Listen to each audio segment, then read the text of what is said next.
এক নম্বর দাবি হলো আমাদের চাকরিকে পুনর্বহাল করা, আমাদের যে বকেয়া বেতন এগুলো সহ আমাদেরকে পুনর্বহাল। 2009 সালে 25-26 তারিখ এই সামারিক উঠের মাধ্যমে বিশেষ আইন করে আমাদেরকে এই সাজা দিয়ে আমাদেরকে চাকরিচ্যুত করছে। আমাদের এখন একটাই দাবি যে আমাদেরকে পুনর্বহাল করে আমাদের যে হক, আমাদের যে প্রাপ্য, আমাদের যে পারিশ্রমিক তা আমরা যাতে পাইতে পারি, এইটাই আমাদের সরকারের কাছে একমাত্র দাবি।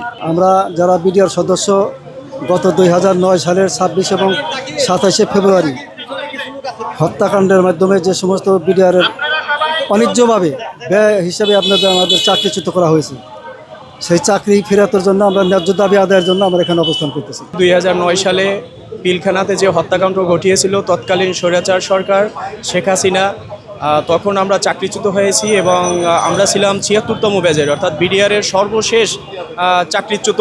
সর্বশেষ আমাদের যে ব্যাচটা ছিল 76তম ব্যাচ। 76 পরে 77 যোগদান করেছে, 77-এর পরে এখনও চলমান রয়েছে, কিন্তু 76-এর পূর্বে 75ও তারা চাকরি করে। শুধু আমাদের ট্রেনিংরত অবস্থায় আমাদেরকে নির্দ্বিধায়, আমাদেরকে না জানাই আমাদেরকে ট্রেনিং সেন্টার থেকে বাড়িতে পাঠিয়ে দেওয়া হয়েছে। এজন্য আজকে আমরা এসেছি আমাদের চাকরি পুনর্বহালের দাবিতে, এবং আমরা এখানে এই জন্য আজকে অবস্থান করতেছি। মাঠের অলরাউন্ডার আমি, আর ঘরের allrounder Tylox. Tylox toilet cleaner, clean মানেই টাইলক্স। আমরা 76তম ব্যাচ, তখন আমরা ট্রেনিংরত ছিলাম সাতকানিয়া বাইতুল ইজ্জত। তখন আমাদের বেসামরিক একটা দিয়া যে তোমাদেরকে এখন বাড়ি চলে যাও, এখন ট্রেনিং হবে না, পরবর্তীতে তোমাদের ডাইকা খবর চিঠি দেওয়া হবে, তারপরে এসে আবার তোমরা যোগদান করবা। আজ পর্যন্ত আমাদের 16 বছরে কোনো এখন পর্যন্ত ডাকা হয় নাই। এই কারণে আমরা আসছি আজকে আমাদের ক্ষতিপূরণ সহ চাকরিতে পুনর্বহালের জন্য।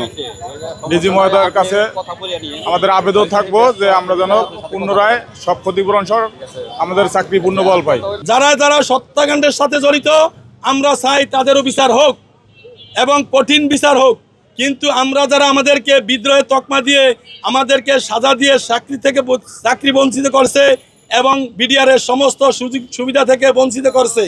আমরা দীর্ঘদিন চাকরি করছি, আমাদের যৌবনকাল চাকরিতে আমরা কাটিয়ে দিছি, আজ বৃদ্ধ বয়সে আমরা ধুকে ধুকে মরতেছি। এই বিষয়ে আমাদের দেখার কেউ নাই।